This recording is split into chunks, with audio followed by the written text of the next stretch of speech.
Great. Well, good afternoon, everyone, and welcome to the latest edition of our weekly briefings. We appreciate you joining us for these. Today we have, as usual, Brian Pearce, who will deliver some economic analysis on the current industry situation, and that will be followed by some remarks from our Director General and Chief Executive Officer, Alexandre Juniac. So we'll start with Brian Pearce. Thank you very much, and hello everybody. Let me start off by looking at where we are in the current situation in terms of the proportion of flights that are still flying. I'll then recap on our analysis to date, but our key focus today is on the wider impact of the crisis in the airline industry and the impact that that's having on jobs and the wider economy. But first of all, just looking at the number of flights that we've seen over the past week and the decline since the start of this crisis. Globally, the level of flights is about 70% down at the start of the second quarter, compared to where it was last year and the beginning of this year. As you can see, the most severe situation is in Europe, where flights are down 90%, where the industry is more or less, grounded until we see some liftings of the lockdown. What you can't see on this chart are similar figures for Africa and Latin America. They're similar to Europe. The outliers at the moment seem to be North America and to some extent Asia Pacific, and that's principally because of the size of the US and the Chinese domestic market. Obviously, the Chinese domestic market, is looking a little bit better than others, but globally down 70%. And if I can recall our earlier analysis on the impact of what we've seen, we said that we were expecting a 38% fall in RPKs, revenue passenger kilometres, for 2020 as a whole. This is the profile, and in the second quarter, as you recall, we see, in that April to June period, we see the most intense period of the downturn, where we're expecting RPKs to be more than 70% down on a year earlier, and that's consistent with the flight data that you've just seen. As you can see, in our baseline forecast, we are expecting a better second half of the year, but as you can also see, by the fourth quarter, we're certainly not expecting to see recovery to pre-crisis levels. In fact, we would still expect the industry to be well down on where it was. We also said, based on that demand impact and the impact that had on revenues, recall we were expecting revenues to be down more than $250 billion for the year as a whole, particularly intense in the second quarter. This was what we calculated would be the effect on both profits and also cash burn, the degree to which airlines are running down their cash balances. You can see on the left-hand side, revenues we're expecting in the second quarter to be a little bit under 70 billion, well down on a year ago. Airlines are cutting costs as much as they can, but there are some unavoidable and fixed costs that they can't. And so, as you can see from those green bars, we would expect the industry to be significantly in loss during the second quarter.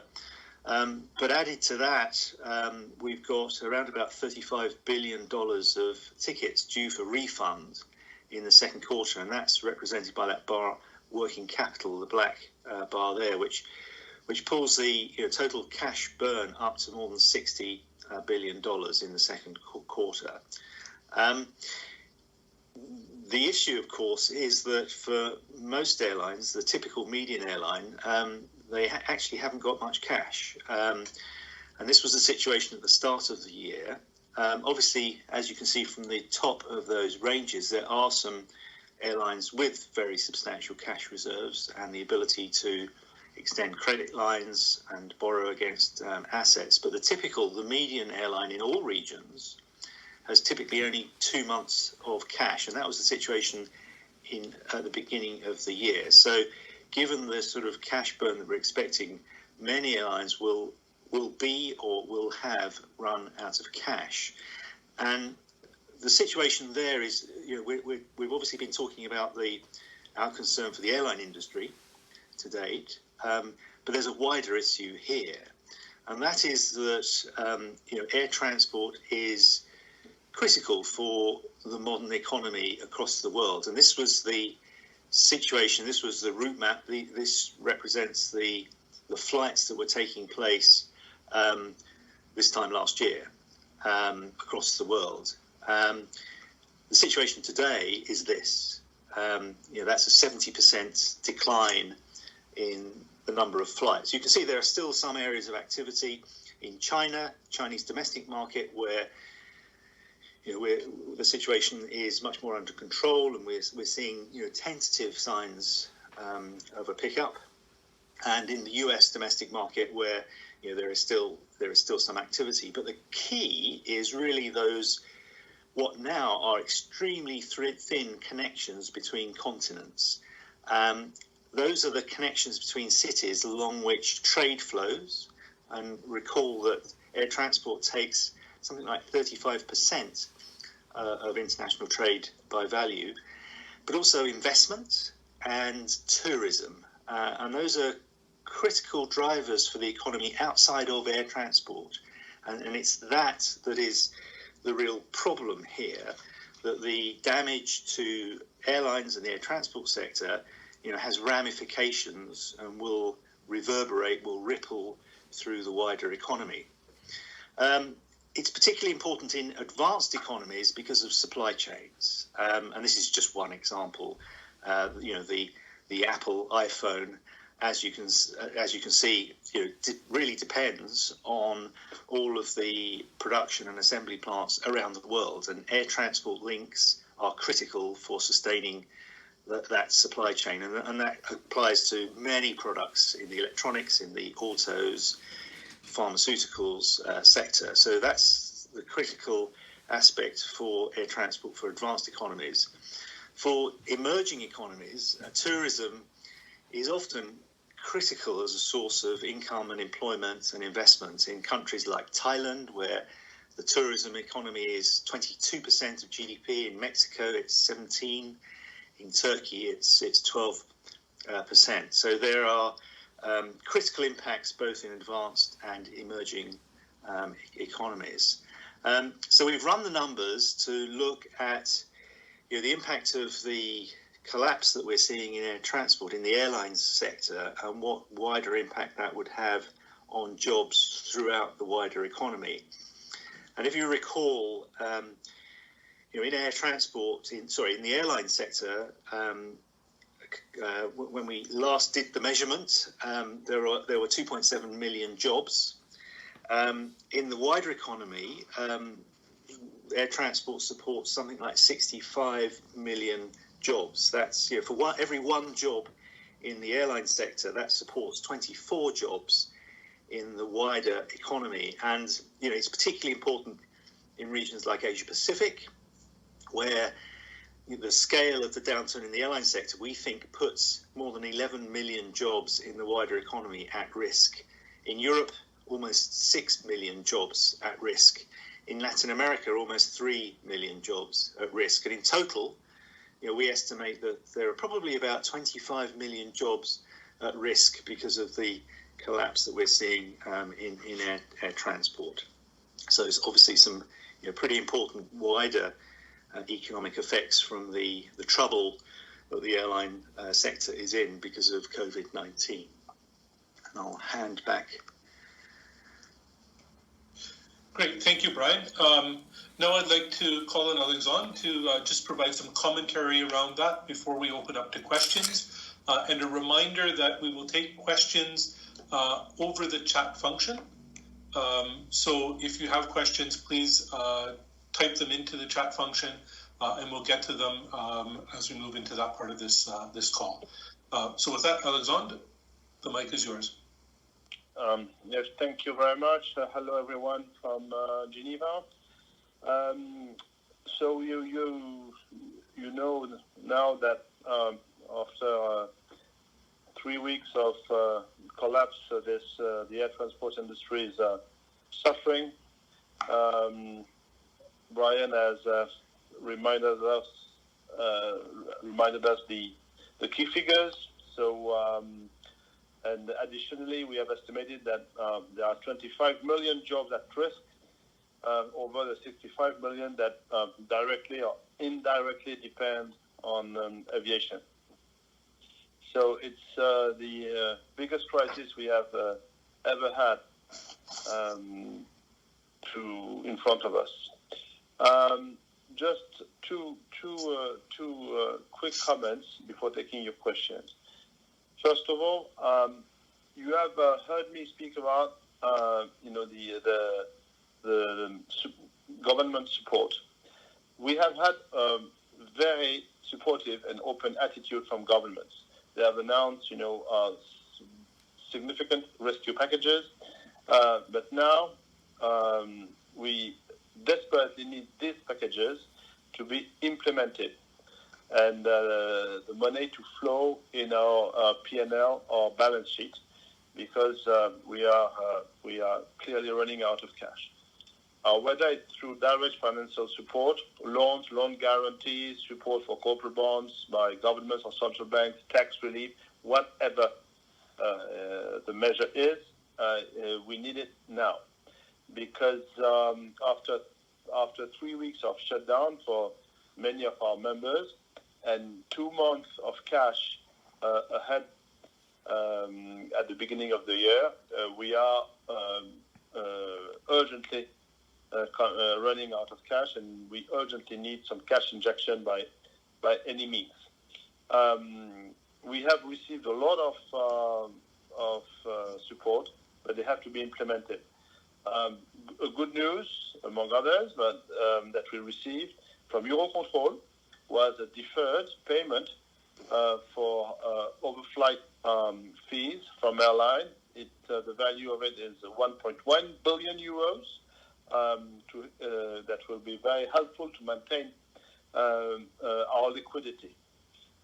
And it shows that this type of help of lifelines that is given at a critical stage for us will be very helpful for all our members and all airlines and all the jobs depending on the survival of our industry. The second point I would like to emphasize is that we cannot leave the recovery of the sector to chance.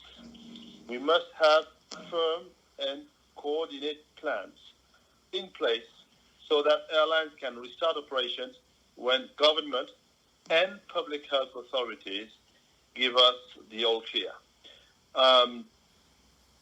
One challenge will be the physical restart, because if airlines have been largely shut down for a few months, restarting is complicated. All the licensed personnel need to be ready to go. Even their license may have expired, so we have to see how we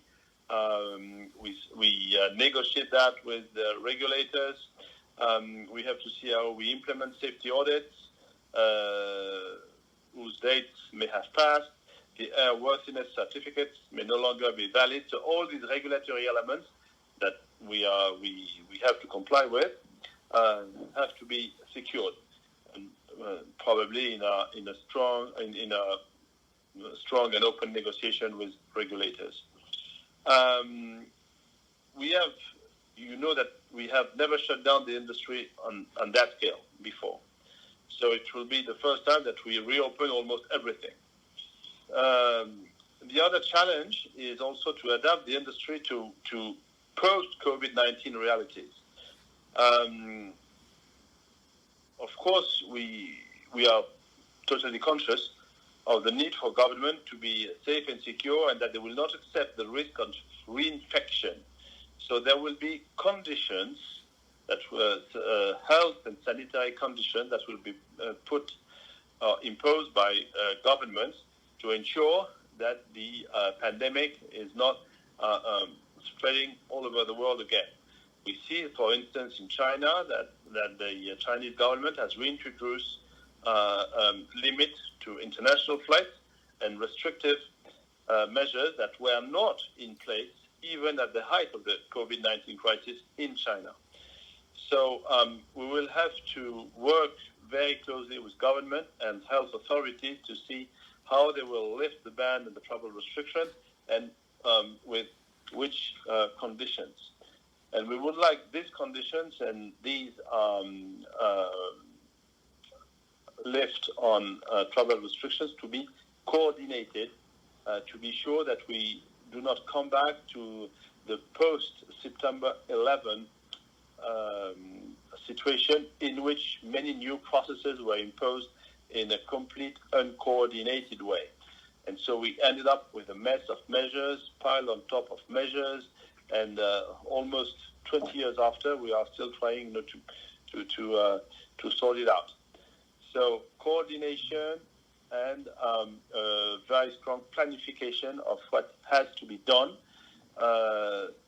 between the airlines, governments, health authorities, and the various actors involved in the restart of our industry.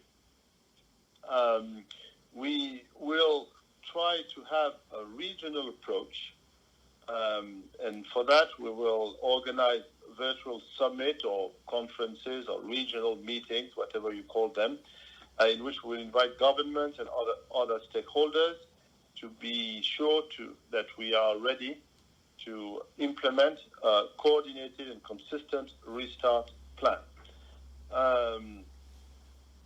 First of all, by understanding what is needed to reopen closed borders and to have a great solution, operational solution, cost-effective solution, and of course, a health protective solution that can be implemented to secure the air travel. It will be done regionally. Probably we will start by the second half of April, and we'll try to extend that to the whole world after having a regional approach. As you know, today is the World Health Day, so I cannot close my remarks without a salute to the healthcare workers that are working everywhere so courageously fighting this pandemic. So I'm very happy now to take your questions. Okay, thank you very much, Alexandre. Just before we take questions, and I see there are some in the queue, so that's great. Just one clarification on the numbers. There are 65.5 million jobs that we anticipate are dependent on aviation globally. And amongst those, we see 25 million being at risk in the current situation, which is a 3-month period of severe restrictions, which would see traffic dropping by some 38% over the period of the year, with a severe 70% drop at its height, which is in the second quarter. That will all be distributed in detail in a press release to follow this conference. To kickstart questions, we have several. So the first is an organization called Stay Grounded has put out an open letter which requests that any government aid should be tied to better labor conditions and lower emissions. Alexandre, what's your reaction to that? My reaction is twofold. First of all, we haven't given up, our environmental goals. We have taken a commitment to achieve a reduction in our emissions of CO2, and we have also implemented a lot of measures to reduce noise, so to be environmental friendly in every aspect of our activity. These goals are maintained, and after the recovery, we will continue to reduce our CO2 emissions and our noise footprint. That hasn't changed. So second point is that we shouldn't, undermine the importance of this crisis. This crisis, it's a matter of survival for the industry. So we are asking government for urgent, very urgent financial help to survive. So of course we will comply with our environmental obligations. That's for sure. Just before that, we will have to financially survive. Otherwise, there will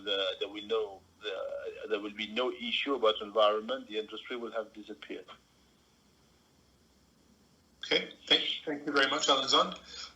Another question for Brian. In terms of the ticket sales that are due for refund, can you update the total for that, please? Yes. So in the by May, we had estimated it was something like 29 million. By the end of the second quarter, we estimate the total to be $35 billion. Okay, thank you, Brian. We have a question about the return to flying. Do we see the prospect for a return to flying in Europe? And what obstacles do we see to this? Specifically, could the travel rebound lag significantly behind the easing of internal restrictions on movement? The main question about coming back to a normal situation is how and at which conditions will the government lift the travel restrictions or the ban or the barriers they have put on travel. So that's the question we are putting on the table with governments, with health authorities, with other stakeholders to see what are the conditions, and particularly passenger screening or control or testing that we have to implement to ensure that we do not spread again the infection all over Europe and all over the world. But that is the key question that we will have to solve together with governments and health authorities and all the stakeholders that are involved in the aviation industry and the travel industry. Okay. Brian, did you want to add something? Yeah, let me just add. I mean, I absolutely agree with Alexandre. I think one of the keys to seeing a significant recovery in air travel is getting the health issues right.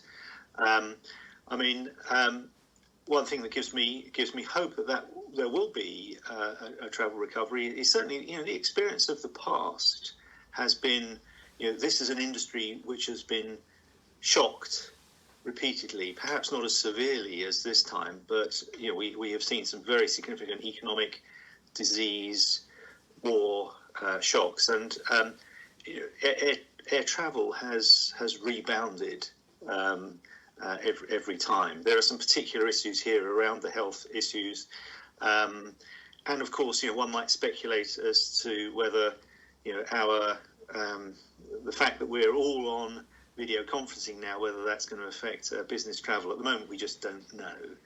But certainly, the lessons of history are that if we do get the health issues right, we should see a rebound in travel. Okay. Thank you, Brian. The next question extends that a little bit.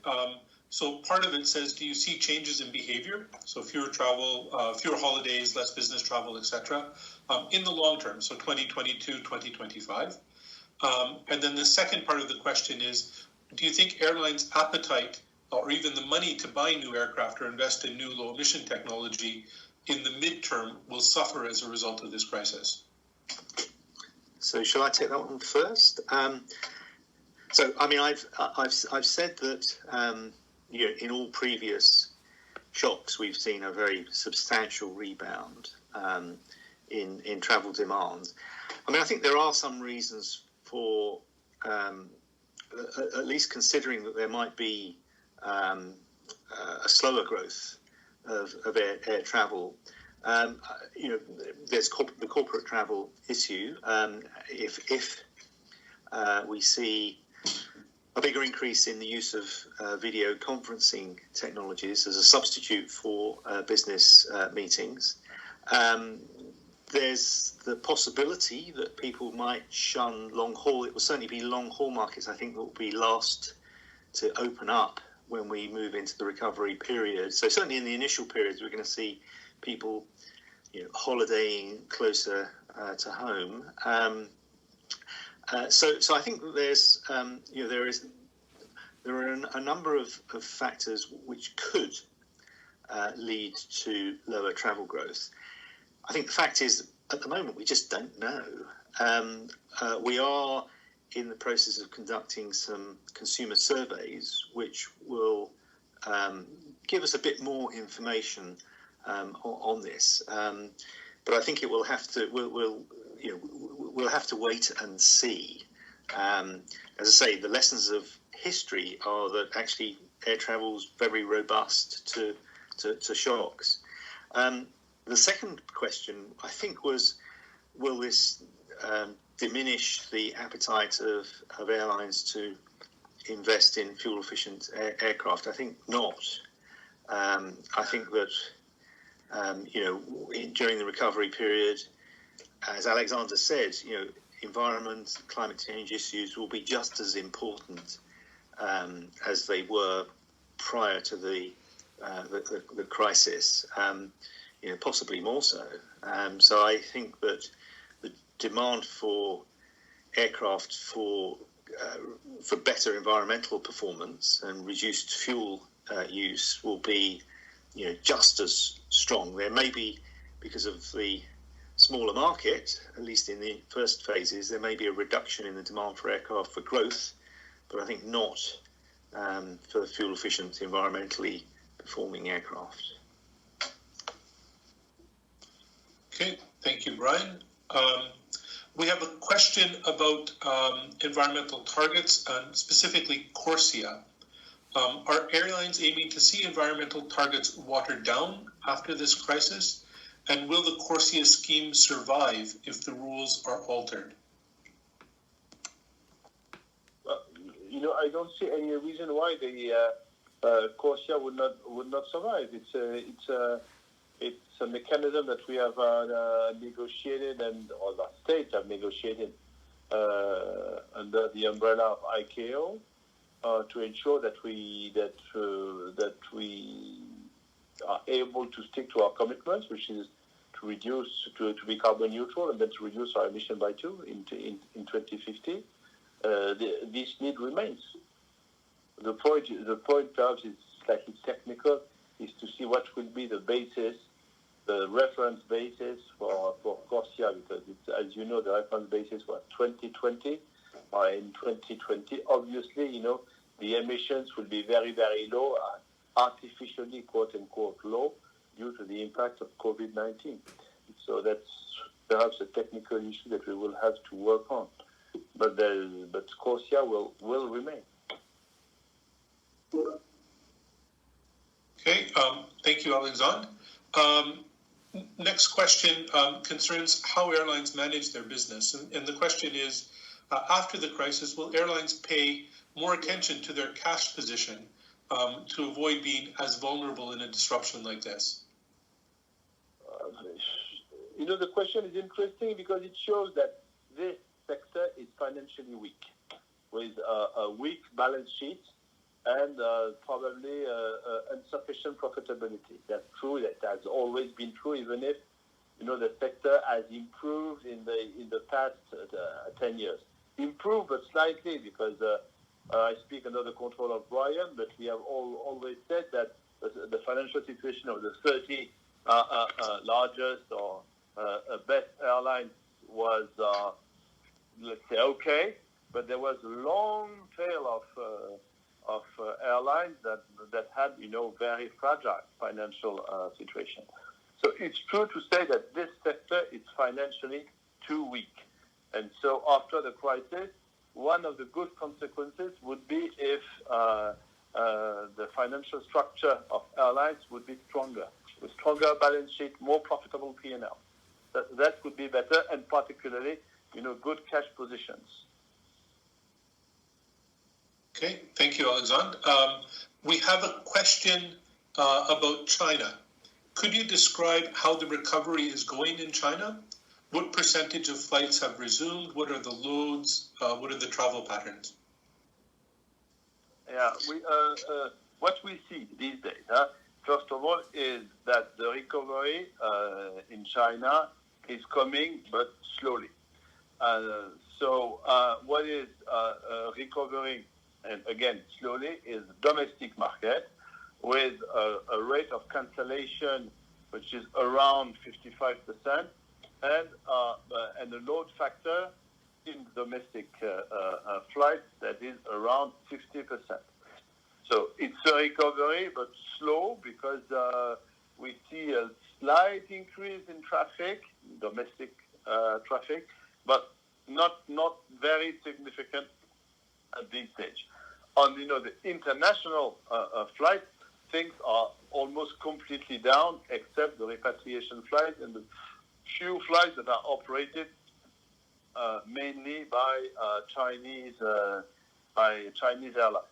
And if you add to that the restrictions that have been newly imposed by the Chinese government to prevent, the pandemic to come back to China, in terms of international traffic, the figures are very, very, very low, and we do not see any recovery at this stage. So that's what we can say. Perhaps, Brian, if you want to complete what I've said. Only to say that I think we've seen China starting to go back to work. We certainly haven't, as some people have described it, seen them go back to play. So we've not seen a recovery of leisure travel. And companies are still restricting corporate travel as well. So it's essentially, I think what we've seen is the domestic market has benefited from people relocating and moving back to work. We've yet to see it really move into a more solid stage as yet. Okay, thank you, Brian and Alexandre. A question, technical question on the jobs number. How do we define the jobs that are dependent on aviation? Yes, well, we use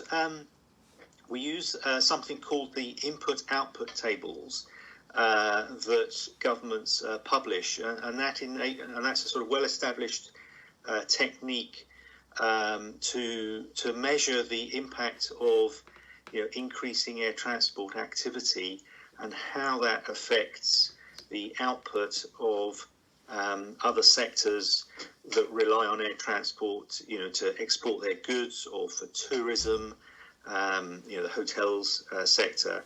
And those input-output tables allow the calculation of the jobs that are required to support that output. And, those are, in the industrial economies, they're published by the OECD. We use those, as lots of other people do, in order to calculate these employment effects outside of the industry. Okay, thank you, Brian. We have a question on sort of security protocols.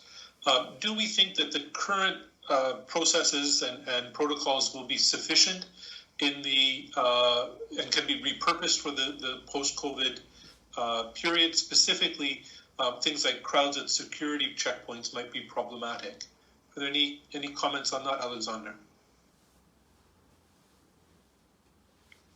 I'm sorry, but the current processes of what? Sorry, so, for example, in security, we have lots of people lined up at checkpoints. Will that be problematic in a post-COVID world or in a recovery phase?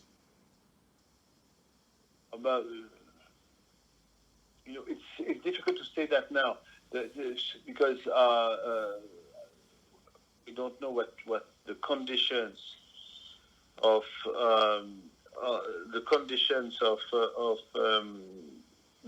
that government and health authority will impose at the end of the crisis will be. And I think that the key issue is not this one. The key issue is to know what type of testing, controls, or checking for the COVID-19 will be imposed on passengers? That is a key question we are going to discuss with governments and health authorities. Okay, thank you. We have a question on ownership and control rules. Should European ownership and control rules be relaxed so that airlines could receive more aid and potentially investment from non-EU shareholders? On that point, you have two contradictory trends. The first one is the one you are mentioning, the need for money coming from outside, outside the borders of the EU or whatever country is imposing foreign ownership limitation provisions.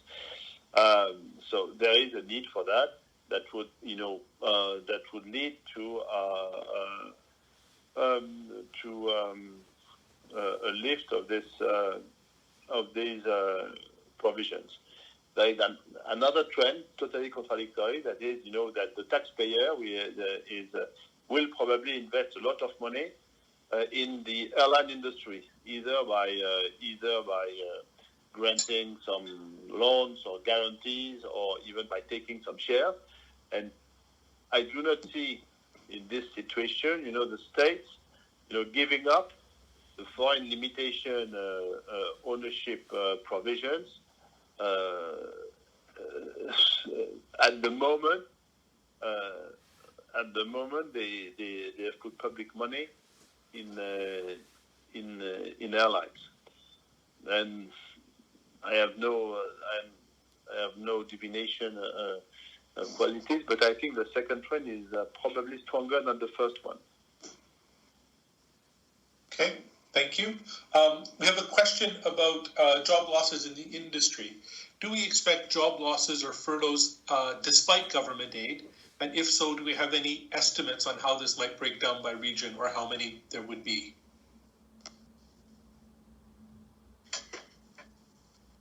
Let me just report on some. We're starting to look at the number of job losses in the industry, and we don't have a complete sample yet. But we're certainly seeing furloughs as well as job losses, which are approaching something like a third or perhaps a bit more of the 2.7 million jobs that we see in the airline sector. We don't have hard figures on that yet, but there are some fairly substantial cutbacks reflecting the degree of financial crisis that the industry faces. Okay. We have a question on aid, and it says, is it fair to ask taxpayers to save airlines with financial relief while continuing to ask for relief from airlines paying taxes?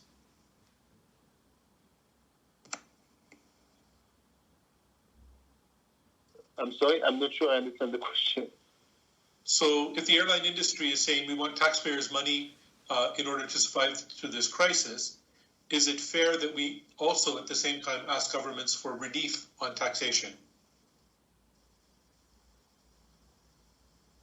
So I'm sorry, I'm perhaps stupid, but I don't understand the question. So it is the same.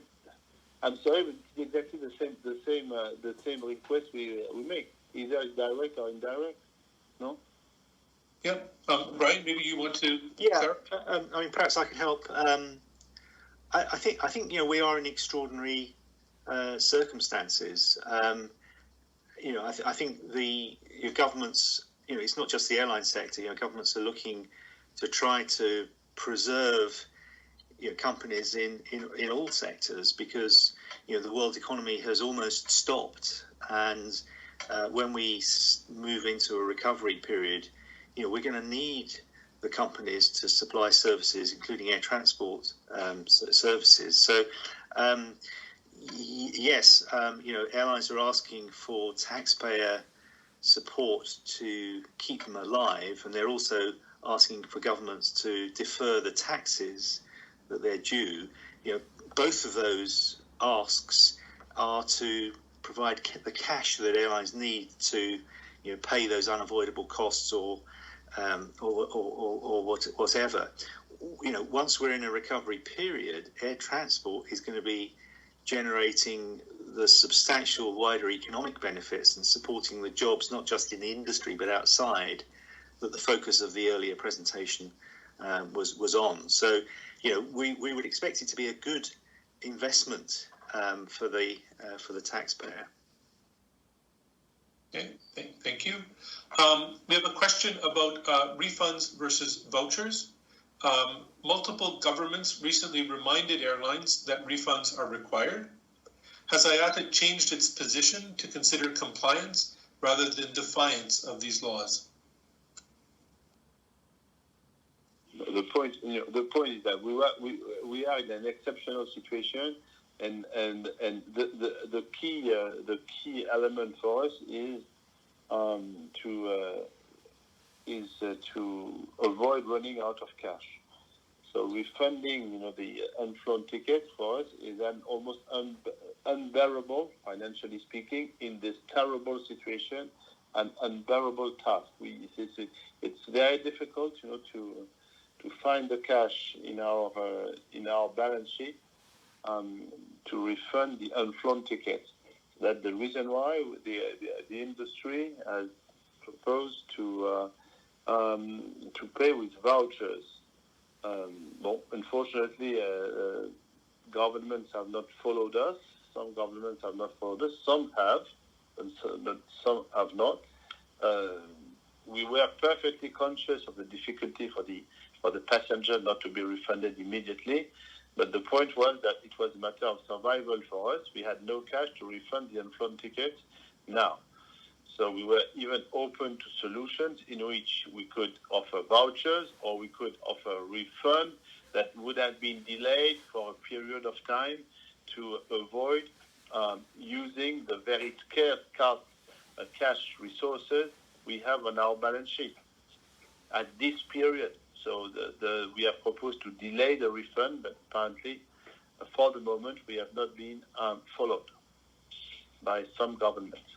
Understood by some others, but not followed by all of them. Okay. We have a question about cargo. The question is basically, can we update as to what the current status of the sector is? Particularly, is it making up for the drop in passenger travel and meeting demand? Unfortunately not. What we have seen is how important air cargo is for not just for the crisis. Obviously, air transport services have been critical in getting medical supplies around the world to where needed, but also critical for the modern economies in getting key components around. So air cargo has been busy while the passenger business had stopped. But as I think the challenge now for the cargo business is that demand is obviously collapsing as the world goes into global recession, what was some offset at the beginning of the crisis is probably not going to be for much longer. Okay. Thank you, Brian. A question, do we believe that airlines will close or go bankrupt globally as a result of this crisis? I think probably, please, Brian. Yeah. Let me just say, I think unfortunately that's inevitable. The extent to which that won't happen, and it's inevitable, as Alexandre said earlier, because the improvements in financial performance of the industry was driven by a relatively small number of airlines. There's a long tail of much weaker airlines. So in the absence of government support, it will be inevitable that lots of airlines will fail. So it really does depend on the extent to which we see government stepping in to preserve their air transport systems. Okay. Thank you. We have a question about the stakes that governments are taking in airlines. What is our opinion on the consequence of the nationalization of some carriers in the conditions of a free market and free competition for air transport? No, it's not because you have a state-owned company that you have no competition. Huh? We are coming from a situation 25 years ago in which many airlines were state-owned or in the hands of government. Competition happened. Competition has been developing. Sometimes, triggered by some state-owned airlines in many parts of the world. So we are not afraid of the reduction in competition due to the partial or total nationalization of some airlines. It's a known situation. It's something that everybody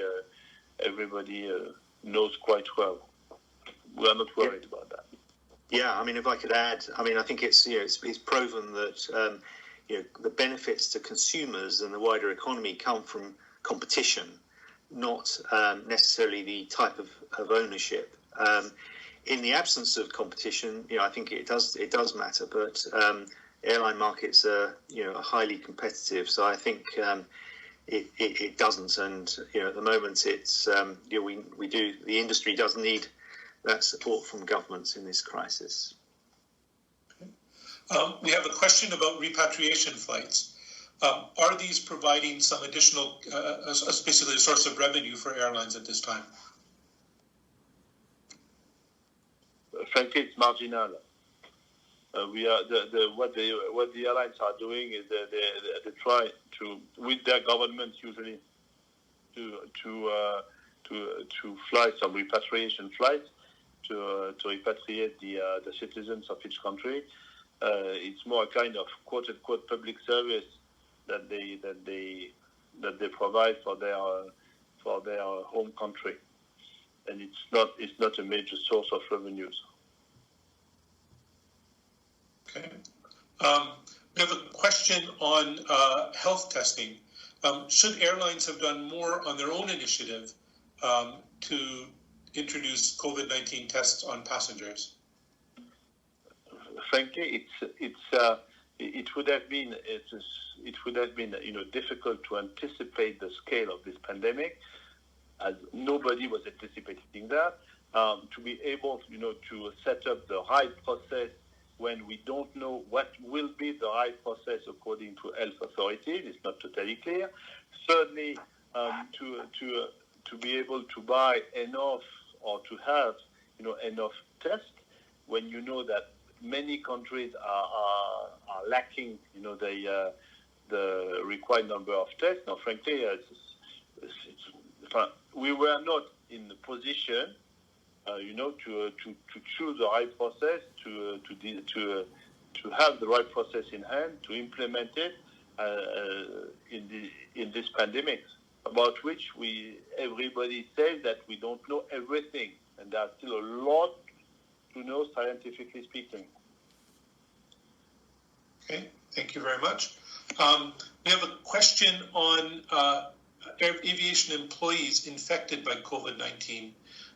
There have been some reports recently. Do we have any comprehensive data as to how many or the scale of the problem?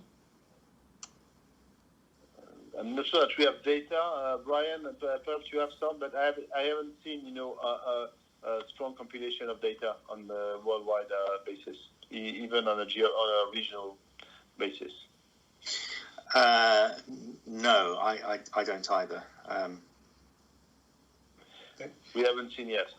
Yeah, it's been very, very small in terms of numbers, but we're still trying to do some research to understand both in terms of crew, but also in terms of passengers.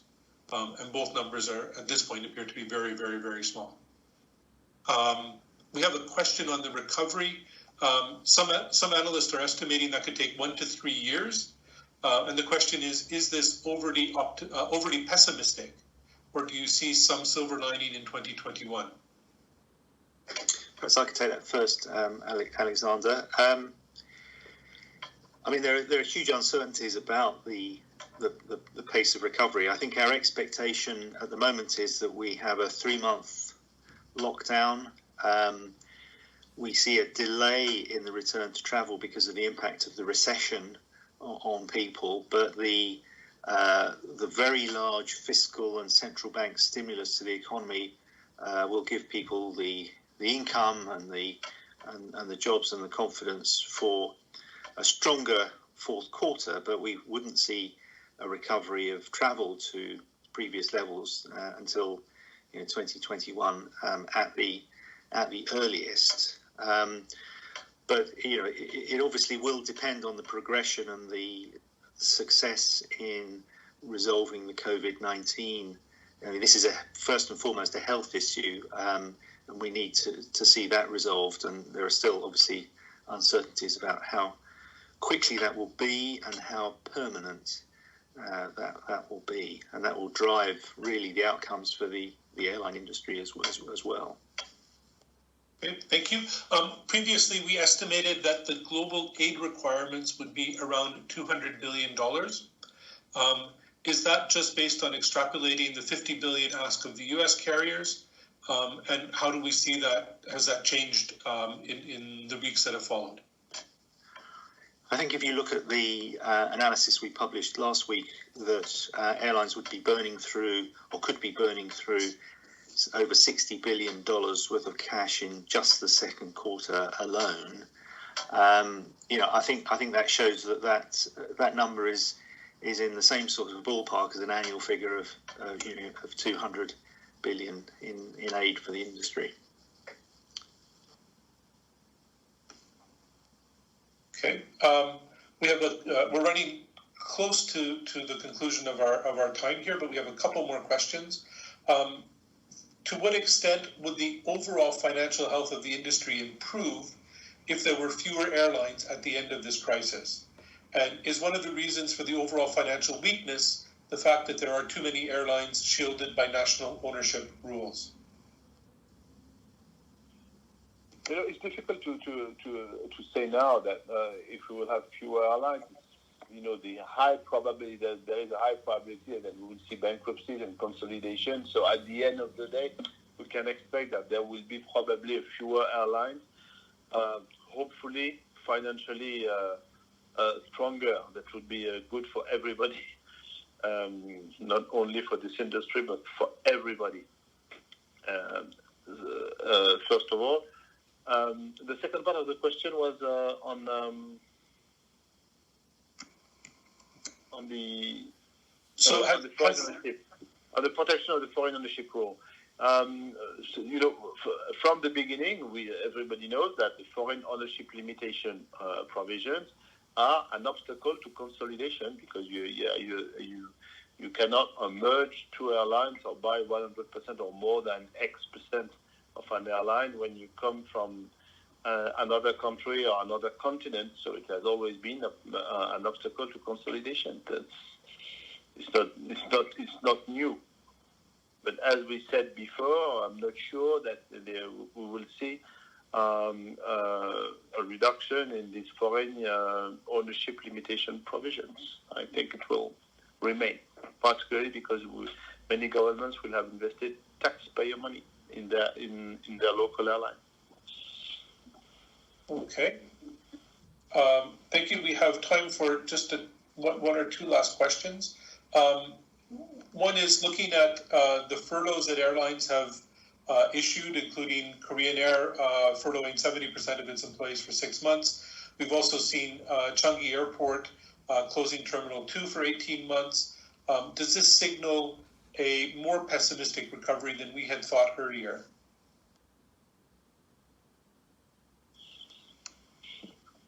Well, it's difficult to say. It is a clear signal that the recovery will take longer than we could have accepted at the beginning of the crisis, when we were looking, backwards at previous pandemics in which, the curve was a V curve with a sharp decline but a very steep recovery. It will be probably, as Brian has said many times, a U curve. And we hope that the bottom of the U will not be too large. Okay. Under your control, Brian. I agree entirely, Alexander. Okay. I think we have time for one last question. And there have been a number a number of questions about social distancing on board aircraft. Already, some governments during the crisis are requiring a distance of a meter or more between passengers or leaving rows empty. Do we see that continuing post-crisis, and will that have an impact on the industry?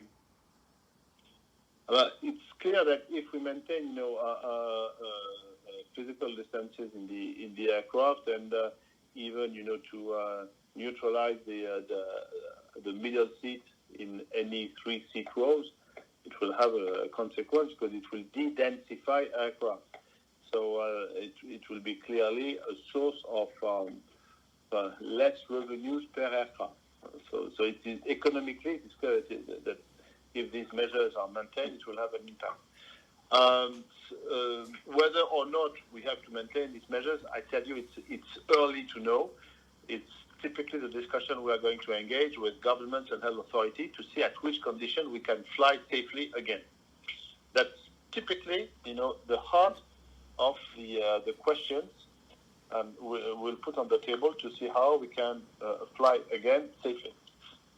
Type of control, type of distance, type of checking, etc. Great. Thank you very much. That's it. We're a little bit past our scheduled time. So we'll close this briefing for now. We tried to get